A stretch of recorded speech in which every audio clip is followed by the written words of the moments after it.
नमस्कार, आप देख रहे हैं अमर उजाला, मैं हूँ आपके साथ चंद्र प्रकाश नीरज। आज हम बेहद ही ख़ास टॉपिक को लेकर के सामने आ रहे हैं। मुद्दा है सीईटी एग्ज़ाम को लेकर के। 26 और 27 जुलाई को 4 चरणों में सीईटी का एग्ज़ाम हुआ है और लगभग 12 लाख से ऊपर जो छात्र हैं, उन्होंने परीक्षा दी है। परीक्षा देने के बाद अब ये लोगों बच्चों के मन में है कि क्या क्या रिज़ल्ट कब आएगा और नौकरियाँ कितनों को लगेंगी, नहीं लगेंगी और आगे क्या ऑप्शन हो सकते हैं। इन तमाम चीज़ों को लेकर के आज हम ये चर्चा लेकर के आए हैं और हमारे साथ में हमारे एक्सपर्ट राजेश शर्मा जी हैं।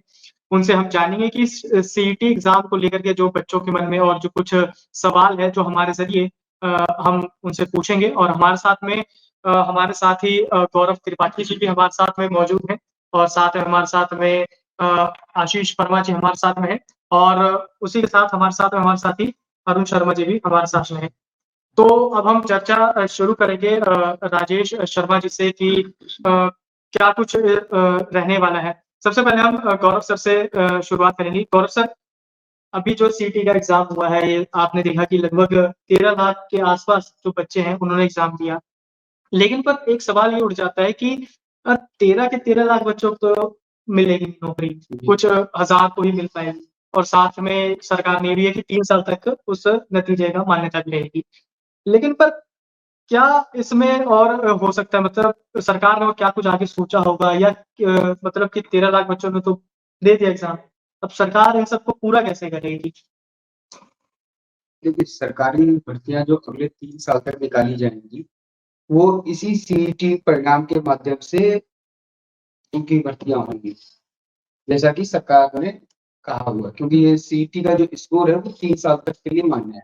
हुँ, और हरियाणा कर्मचारी चयन आयोग के माध्यम से जो भी भर्तियाँ अगले 3 साल के लिए निकाली जाएँगी, हुँ, उसमें इसी सीईटी का स्कोर मान्य होगा और जो इसमें मेरिट बनेगी और उसी के क्रम में अभ्यर्थियों को बुलाया जाएगा आयोग की ओर से। उसके बाद अब ये विभागीय परीक्षा होगी, हुँ, जिस विभाग के लिए वो आवेदन करेंगे, उस विभाग की एक परीक्षा पास करनी होगी हुँ, और उसके बाद उनका इंटरव्यू और ज्वाइनिंग होगी, हुँ। ये प्रक्रिया। तो गौरव सर हमारे साथ में तो एक्सपर्ट भी हैं, अगर आप उनसे कुछ जी, पूछना चाहें, क्योंकि कई सारे छात्रों के सवाल भी होंगे, कई आपने खबर भी जी, जी। जो आप लिखते आ रहे हैं, तो आप उनसे पूछ सकते हैं कि क्या कुछ बच्चों का रहने वाला है इसको लेकर? राजेश जी, मैं जी जो सर। इस समय सबसे पहला एक सवाल बच्चों के मन में आ रहा है कि एक पेपर कठिन और बाकी आसान, इसको लेकर कैसे ये दुविधा दूर होगी? इसमें कैसे अंक इनके बराबर को लाएँगे? देखिए, जो सुनने में आ रहा है कि 26 तारीख की जो परीक्षा थी मॉर्निंग शिफ्ट की, वो थोड़ी-सी कठिन परीक्षा थी और पहले भी हरियाणा स्टाफ सिलेक्शन में ऐसे ही पेपर होते थे, तो नॉर्मलाइज़ेशन करती है सरकार। और इस बार भी हमारे जो चेयरमैन हैं हिम्मत सिंह जी, उन्होंने कहा है कि भई हम नॉर्मलाइज़ेशन पर विचार करेंगे, कि हम देखेंगे कि चारों सेटों में कौन-सा मुश्किल है, कौन-सा आसान है, उसके हिसाब से ही वो कोई डिसीज़न लेंगे। इसमें थोड़ा-सा अगर नॉर्मलाइज़ेशन क्या है वो आप स्पष्ट कर दें? नॉर्मलाइज़ेशन होता है सर कि 4 शिफ्टों में पेपर हुआ है। किसी शिफ्ट का पेपर बाय चांस हार्ड आ जाता है, किसी शिफ्ट का पेपर बाय चांस ईज़ी आ जाता है। तो उन दोनों के बीच में सामंजस्य बिठाया जाता है। वो एक कमेटी सामंजस्य बिठाती है कि भई इस पेपर के इतने नंबर और इस पेपर के इतने नंबर इक्वल है। कि मान लो हार्ड पेपर के 7 नंबर और ईज़ी पेपर के 65 नंबर दोनों इक्वल है। वो इस तरीके से नॉर्मलाइज़ेशन किया जाता है सर। जी। जी। अ, आशीष सर, आप कुछ पूछना चाहें? नमस्कार राजेश जी। मे मेरा एक सवाल था सर आपसे।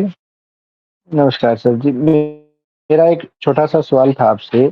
जैसे आज न्यूज़पेपर में जो आप लोगों ने एक न्यूज़ लगाई थी कि जो सीईटी क्वालीफाई करेगा, उसको 9,000 रुपए सरकार देगी मंथली। तो ये ऑफ़िशियली तो नहीं है सर कहीं भी? नहीं, ये तो बाकायदा मैं आपको बताता हूँ, जब नायाब सैनी जी ने सरकार में आए थे, तो सरकार ने उसके जो बाद जो टोटा पहला आवाज़ आ रही है आपको मेरी? जी सर। हाँ जी, हाँ हाँ, जी सर जी। जो जब मुख्यमंत्री जी ने अपना ये पद सँभाला था, तो जो पहला विधानसभा का सत्र था, तो उस दौरान राज्यपाल का जो अभिभाषण था, जी, उसमें इस बात का ऐलान किया गया था और ये बाकायदा दस्तावेज़ में शामिल भी है।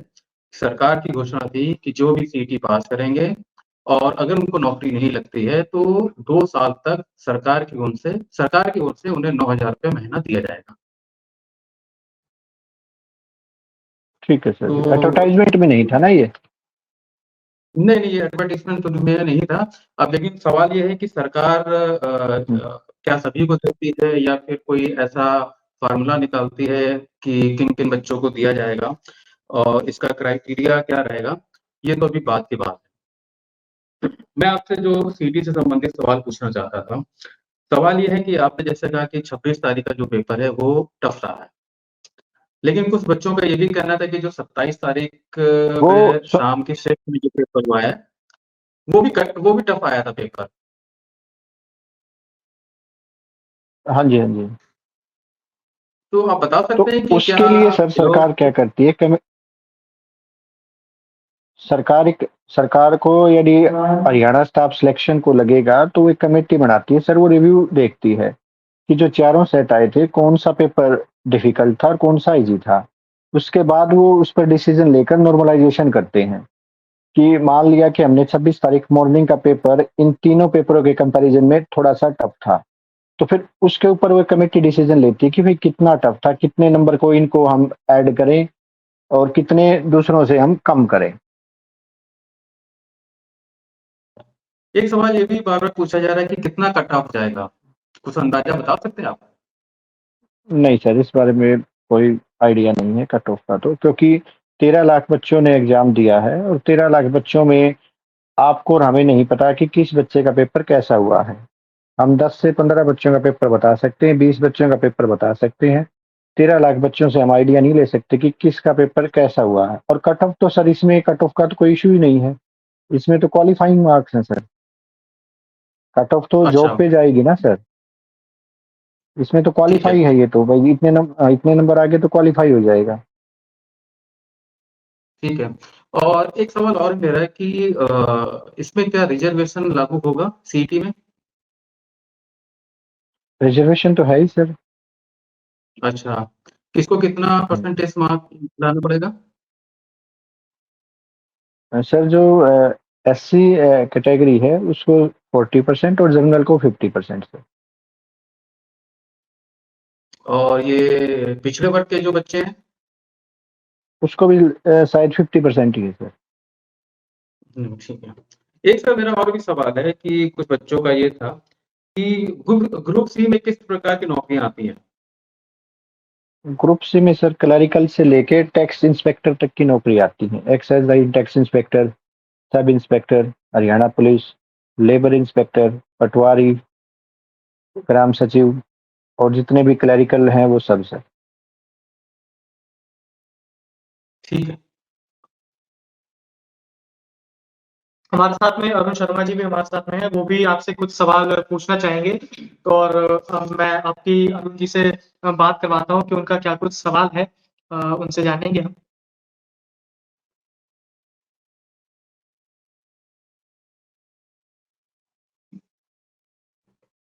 जी, अरुण जी, आप सवाल पूछ सकते हैं। राजेश जी नमस्कार। मेरा नमस्कार जो सर। एक सवाल है, जो जो बच्चे बार-बार जो सवाल पूछ रहे हैं कि नॉर्मलाइज़ेशन का जो मामला है, तो उससे बच्चे थोड़े-से सहमे हुए हैं। उन्हें ये लग रहा है कि जिनका टफ क्वेश्चन आया, जो टफ सवाल आए या पहली पाली पाली या जो भी है पाली, तो उनका एक ही सवाल है कि क्या नंबर अगर उनके बढ़ जाते हैं, तो क्या हमारे नंबर कटेंगे? तो उनकी एक ये भी माँग है, आपके हिसाब से आप इसका क्या सॉल्यूशन या क्या जवाब दे सकते हैं कि हमारे नंबर ना काटे जाएँ, बेशक उनके नंबर बढ़ा दिए जाएँ नॉर्मलाइज़ेशन। तो इसके बारे में आप क्या सोचते हैं, आप क्या मानते देखिए सर, ये तो जो मसला है, ये तो हरियाणा स्टाफ सिलेक्शन के अंदर का है। आप और मैं तो इस पे कुछ बता नहीं सकते। और अभी जैसे चेयरमैन साहब का भी बयान आया था कि वो कह रहे थे कि भई नॉर्मलाइज़ेशन पर हम विचार करेंगे। और पिछले जितने भी नॉर्मलाइज़ेशन हुए हैं, वो इसी तरीके से हुए हैं कि टफ़ जो पेपर है, उसके नंबर थोड़े से बढ़ा दिए जाते हैं और जो ईज़ी पेपर था, उसके नंबर थोड़े से कम कर दिए जाते हैं। तो इसीलिए ये जो बच्चे हैं बहुत सहमे हुए हैं। अच्छा, एक सवाल मेरा ये भी है आपसे, जैसे आप हुँ, सुझाव के रूप में जो बच्चों ने सुझाव दिया है कि हुँ, हुँ। नॉर्मलाइज़ेशन तो हमेशा अ, बच्चों के लिए असमंजस की स्थिति पैदा करेगा। तो बच्चों का एक हुँ, हुँ। सुझाव है, क्या एक सत्र में परीक्षा हो सकती है जिससे ये सिस्टम जो नॉर्मलाइज़ेशन का है वो खत्म हो जाए? क्या ऐसा संभव है? देखो देखो सर, ये तो आपको और मेरे तो बात बस की है नहीं। ये तो हरियाणा स्टाफ सिलेक्शन ही बता सकता है कि 13 लाख बच्चों की वो एक साथ परीक्षा ले सकते हैं या नहीं ले सकते। ये मास लेवल पर बहुत बड़ा प्रोजेक्ट हो जाता है कि फिर आपको सेंटर दूर-दूर गाँव में हर जगह देने पड़ेंगे। और अगर ऐसा होता तो शायद हरियाणा स्टाफ सिलेक्शन ज़रूर करता, क्योंकि आप देखोगे ना कि 13 लाख बच्चों का एक साथ पेपर लेना एक टाइम में इतना आसान भी नहीं है सर। जी, जी। आपने कुछ और पूछना? ये जो क्वेश्चन है ना सर आपका, कि भई बच्चों का एक साथ पेपर लेना चाहिए, ये आपको हरियाणा स्टाफ सिलेक्शन के चेयरमैन साहब से पूछना चाहिए सर। आप और हम तो नहीं बता सकते कि ले सकते हैं, नहीं ले सकते, उनकी कैपेसिटी क्या है लेने की। ठीक है, वो अगर पॉसिबल होगा तो वो ज़रूर लेंगे।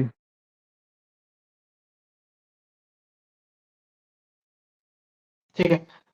गौरव सर, आप कुछ और पूछना चाह रहे हैं?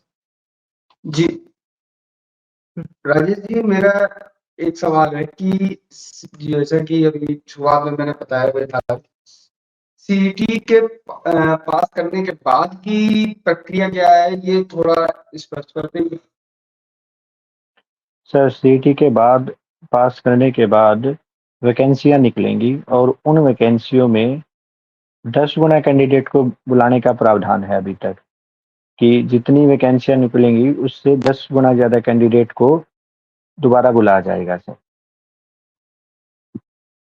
तो और वो जो जो मेरिट में वैकेंसी निकलेगी उसमें आवेदन अभ्यर्थियों को, सीईटी पास अभ्यर्थियों को आवेदन करना होगा? जी सर। और उसमें से मान लो 100 वैकेंसी निकली तो 1000 कैंडिडेट को दोबारा बुलाया जाएगा और वो 1000 वही होंगे जो ऊपर वाली मेरिट के होंगे। ठीक है। जी सर, और जी। राजेश जी, मेरे पास 2 सवाल और हैं आपके लिए।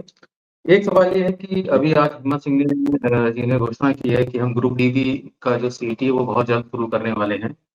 तो सवाल जी ये सर। है कि जिन्होंने ग्रुप डी में सीईटी पास कर लेते हैं, क्या वो भी ग्रुप डी के जो सीईटी हैं वो उसमें एग्ज़ाम में देते हैं या दे सकते हैं, या या इसके भी रूल अलग-अलग हैं कुछ? कैसे सर? जैसे ग्रुप सी में जो बच्चा बैठा है सीईटी में, वो उसने इसका सीईटी पास कर लिया। हुँ, अब ग्रुप डी का सीईटी आने वाला है, तो क्या आप हमें हुँ। बता सकते हैं कि इसमें ग्रुप सी के बच्चे भी बैठते हैं, जो पास कर लेते हैं ग्रुप सी? हाँ जी, हाँ जी। ये सर ये टेस्ट तो एक ही होता है, ये सीईटी ग्रुप सी और डी दोनों के लिए एक ही है ये। उसके बाद वैकेंसीज़ निकलती हैं, कुछ सी ग्रुप की, कुछ डी ग्रुप की, फिर वो दोबारा से होता है सर उनके लिए। ठीक है। एक सवाल और है हाँ, कि और जैसे डी जी बताइए। हाँ जी, हाँ जी। हाँ जी, हाँ जी, बोलिए, बोलिए। नहीं, आप पहले इस सवाल का जवाब पूरा कर दें। कि सी ग्रुप के लिए परीक्षा होती है, डी ग्रुप के लिए मेरिट लगती है सर। ठीक है। एक सवाल ये है हाँ कि जी। जैसा पहले बताया गया था कि हरियाणा से संबंधित सवाल होंगे 25%, लेकिन वो हुँ, हुँ। सवाल 25% नहीं पूछे गए हैं, ऐसा कुछ अभ्यर्थियों का कहना है। तो क्या इसका इसका क्या असर पड़ता है? अगर 25% सवाल ये होते तो ये क्या ये बहुत देखो सर, ये बहुत सारे स्टूडेंट का कहना है कि भई 25% हरियाणा जीके नहीं आई और ऐसा तो कोई फ़र्क नहीं पड़ता सर। सिलेबस तो जो सरकार ने सिलेबस दिया था, जो बताए थे कि भई कंप्यूटर आएगा, मैथ आएगा, साइंस आएगा, आया तो उसी पैटर्न से है, बट वो कम ज़्यादा हो गया थोड़ा बहुत। तो इसका कोई फ़र्क नहीं पड़ेगा?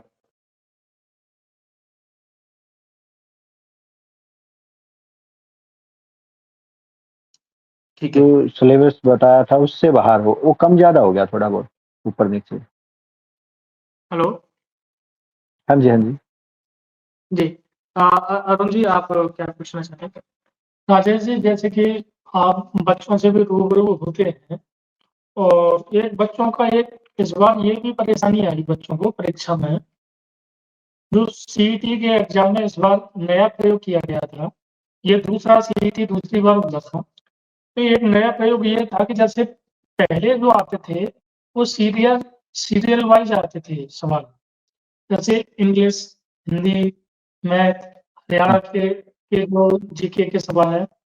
लेकिन इस बार क्या हुआ कि कभी हिंदी, कभी गणित, कभी साइंस, कभी कंप्यूटर, इस टाइप के मिश्रित सवाल हैं। तो इससे बच्चों पर क्या फ़र्क पड़ा या बच्चों से आपने भी बातचीत की होगी, हमने भी बातचीत नहीं, की। देखो सर, इससे कोई ज़्यादा इफ़ेक्ट नहीं पड़ता। या तो आप एक जगह इकट्ठे करके दे दो हिंदी के 5 क्वेश्चन, या आप उसको जगह-जगह पर अलग-अलग तरीके से करके दे दो, इससे कोई फ़र्क नहीं पड़ता सर। अब 5 क्वेश्चन हिंदी के आने हैं, या तो आप एक जगह दे दो वो 5, या फिर वो 5 अलग-अलग जगह दे दो, इससे क्या फ़र्क पड़ेगा सर? क्वेश्चन तो वही हैं, वही आप एक साथ दे दो पैरेलल में, या फिर वो अलग-अलग दे दो। हैं तो उसी 100 एक क्वेश्चन के अंदर-अंदर ही सर। एक जो बच्चों की जो दूसरी समस्या आई थी, वो मैथ को लेकर भी बता रहे कि जैसे मैथ के ज़्यादा सवाल थे और समय कम था। तो ज़्यादा सवाल बेशक वो टिक मार का हो, लेकिन उन्हें हल करने में उतना ही टाइम लगा। तो क्या हुँ। सवाल कम होने चाहिए थी आपकी नज़र में या समय ज़्यादा होना चाहिए था? नहीं सर, समय तो देखो कोई भी कॉम्पिटिशन एग्ज़ाम हो, समय तो उसमें इतना ही होता है। जैसे अभी आपने सीजीएल की बात की, तो सीजीएल में तो पहले तो 50-50 क्वेश्चन आते थे मैथ के और 50 रीज़निंग के आते थे। इसमें तो शायद 10 से 12 क्वेश्चन ही थे मैथ के, और टाइमिंग तो सर एस्टेट में भी इतनी ही होती है, 90 मिनट। टाइमिंग तो ठीक थी सर, वो हो सकता है कुछ बच्चों की प्रैक्टिस नहीं हो, टाइमिंग तो इतनी होती है सर कॉम्पिटिशन में तो। जी। हुँ। यस। राजेश जी, बस मेरी तरफ से मेरा आखिरी सवाल है। आप हमें बताइए कि 13 लाख बच्चों ने सीईटी दिया है, तो इनमें से कितने बच्चों की नौकरी लगेगी? देखो सर, वो बात सरकार पर निर्भर करती है। अगर सरकार हर साल 30-35 हज़ार नौकरी निकालती है, तो 1 लाख के करीब बच्चों की जॉब लग जाएगी। अब ये सरकार के एंड पर बात है कि वो कितनी जॉबें निकालती है, कि भाई साल में मान लो अभी जैसे आज ही ग्रुप डी की के लिए कह रहे हैं कि ग्रुप डी की वैकेंसीज़ आ जाएँगी। मान लो 15 से 20 हज़ार ग्रुप डी की आ गई, अगले साल फिर आ गई, अगले साल फिर आ गई। अगर सरकार हर साल 25-30 हज़ार वैकेंसी निकालती है, तो 3 साल में करीबन 80-90 हज़ार वैकेंसियाँ हो जाएँगी। वो सरकार पर निर्भर करता है सर, वो भाई कितनी वैकेंसियों की उनको ज़रूरत है और कितनी वैकेंसी वो निकालते हैं। तो क्या ये बता सकते हैं कि 2022 में जो सीईटी हुआ था, जिसमें बताते हैं कि 7 लाख लोगों ने पास भी किया था, तो हुँ, उनमें से हुँ। कितने लोगों को नौकरी मिली थी? सर इसका तो देखो आधिकारिक आंकड़ा तो नहीं है मेरे पास, ना मुझे इतना पता जी, कि भाई कितनी जी, लगी जी। थी नौकरी। नॉर्मली लेकिन साल आपने 1 देखा साल होगा में। कि हाँ, हाँ जी, जी, जी, बताइए। कि नॉर्मली सरकार 1 साल में 15 से 20 हज़ार नौकरी ग्रुप डी और सी की निकालती है सर, पिछले 2-3 तो हम सालों से। तो हम मान सकते हैं कि अगर 2022 से 15,000 नौकरी मिल रही हैं, तो 3 साल में 45,000 तो नौकरियाँ मिली होंगी, ग्रुप डी और ग्रुप हाँ, सी में। 50। हाँ, इतनी तो होगी होंगी सर, ग्रुप और सी डी में। जी, जी। तो आपको क्या लगता है कि कब तक इसका परिणाम आ जाएगा ग्रुप सी के सीईटी का? जैसे आज ही चेयरमैन साहब ने कहा है कि 15 दिन तक वो लोगों से, स्टूडेंट से वो माँगेंगे, उनकी कोई इश्यूज़ है या कोई क्वेश्चन्स को लेकर इश्यूज़ है, वो उनके सुझाव माँगे जाएँगे। उसके बाद 15 से 20 दिन में, 1 महीने के अंदर-अंदर वो रिज़ल्ट डिक्लेयर कर दिया जाएगा। जी, आपको कुछ प्रश्न? हो गया sir, no need mobile complete हुआ। एंड एक है, एक सवाल है बाबू अच्छा, से। कुछ राजेश जी, आपने जो सुबह अभी पहले चर्चा भी की थी 9,000 रुपए देने की, कि आपने पूछा था कि क्या ये सरकार हाँ की ओर जी, से हाँ कोई जी। घोषणा है?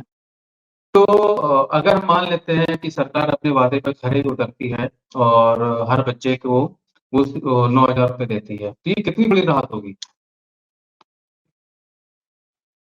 ये बहुत, बहुत अच्छा कदम होगा सर सरकार का, अगर सरकार ये 9,000 रुपए अगर बच्चों को देती है, तो बहुत, बहुत अच्छा कदम होगा सर सरकार का।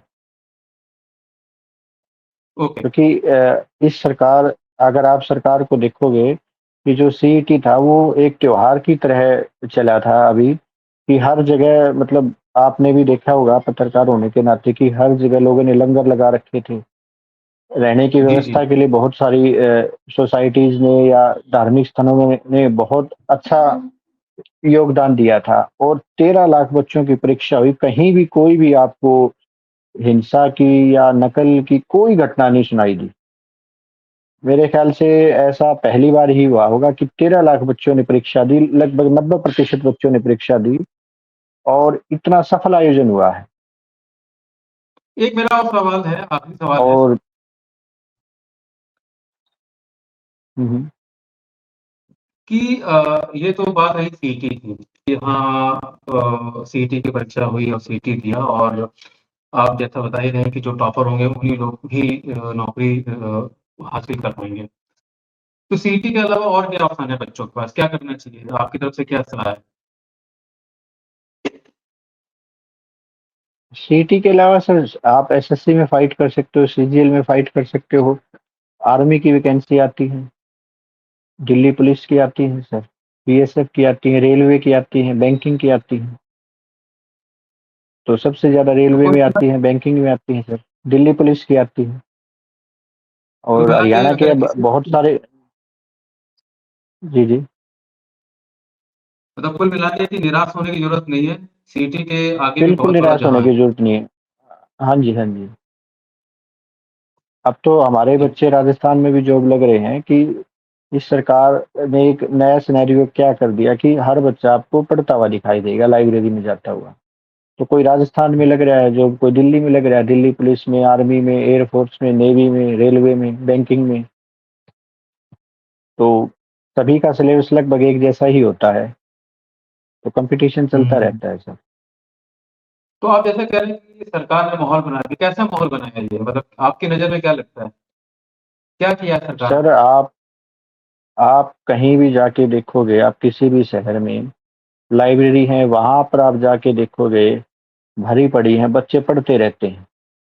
हर बच्चे को ये पता है अब, आप और मैं आज जो डिस्कशन कर रहे हैं, हमें ये पता है कि जिसके नंबर आएँगे वही लगेगा, नंबर नहीं आएँगे तो नहीं लगेगा। तो बच्चों को भी ये बात समझ में आ गई कि भई आपको पढ़ना ही पड़ेगा।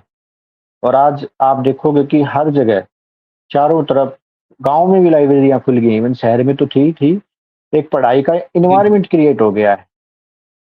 बिल्कुल, हर जगह आप देखोगे, पहले ऐसा नहीं था। पहले अलग तरीके का माहौल था। अब आप देखोगे तो हर जगह बच्चे किताबें उठाए घूमते रहते हैं। कोई दिल्ली पुलिस की तैयारी कर रहा है, कोई हरियाणा पुलिस की तैयारी कर रहा है, वरना आप और मैं क्या सोच सकते थे कि गाँव में भी लाइब्रेरियाँ ओपन हुई हैं। गाँव की गाँव में ओपन हुई है, कि जहाँ पर बच्चे पढ़ते हुए दिखाई देते हैं। रात के 10-10, 11-11 बजे तक ओपन होती हैं लाइब्रेरियाँ। और ये सब इसी की वजह से है, क्योंकि टेस्ट बेस्ड नौकरी है। अगर टेस्ट नहीं होगा तो फिर कोई नहीं पढ़ेगा। Okay, okay. जैसे मैंने बताया भी था, बहुत सारे ऐसे बच्चे 2-2 3-3 जॉब लग रहे हैं। ये लग गए, कभी वो लग गए। ऐसा तो टेस्ट के कारण ही पॉसिबल हुआ है।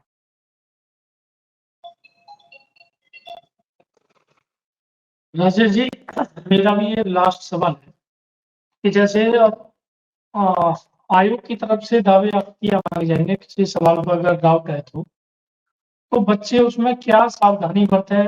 आपके पास तो ऐसे बच्चे पहले भी आए होंगे और आपको जानकारी भी होगी।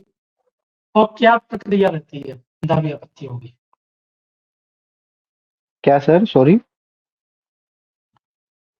जैसे अब आयोग की तरफ से अगर किसी प्रश्न को लेकर अगर दावे जो परीक्षार्थी शामिल रहे, जो जी तो कोई हाँ, सवाल को ठीक है सर। लेकर जो भी आपत्तियाँ जो होती हैं सर, पोर्टल खुलता है हरियाणा स्टाफ सिलेक्शन का, उस पर आपको विद प्रूफ, मान लिया बोर्ड ने कहा कि इसका आंसर ए है और आप कह रहे हो कि उसका आंसर बी है, तो आपको बी प्रूव करना पड़ेगा, उसका रेफरेंस डालना पड़ेगा कि भाई नहीं है, इसका आंसर बी है, ये देखो यहाँ से ये रेफरेंस है, यहाँ से ये रेफरेंस है, यहाँ से ये रेफरेंस है, फिर वो पोर्टल पर अपलोड करना पड़ेगा। तो हमारे साथ में राजेश शर्मा जी थे, जिनसे हमने सीईटी की लेकर के कुछ जो क्वेरीज थी, जो बच्चों की, छात्रों की ये परीक्षा के बाद की क्या कुछ क्या होगा, क्या नहीं होगा, उसको लेकर के हमने चर्चा की और आगे क्या और ऑप्शन हो सकते हैं इसके बाद में। तो हमारे साथ में राजेश जी थे, जिन्होंने एक बहुत बेहतरीन तरीके से सारे सवालों के जवाब दिए। हमारे साथ में हमारे साथी थे, जिन्होंने छात्रों के तरफ से जो कुछ उन्होंने देखा, समझा, तो एक्सपर्ट से पूछा कि क्या और ऑप्शन हो सकते हैं। इस तरह के और खबरों को जानने के लिए देखते रहिए अमर उजाला। नमस्कार। अगर आप ये वीडियो YouTube पर देख रहे हैं तो हमारे चैनल को सब्सक्राइब करें और बेल आइकन को दबाना ना भूलें। अगर आप Facebook पर ये वीडियो देख रहे हैं तो हमारे पेज को लाइक करें।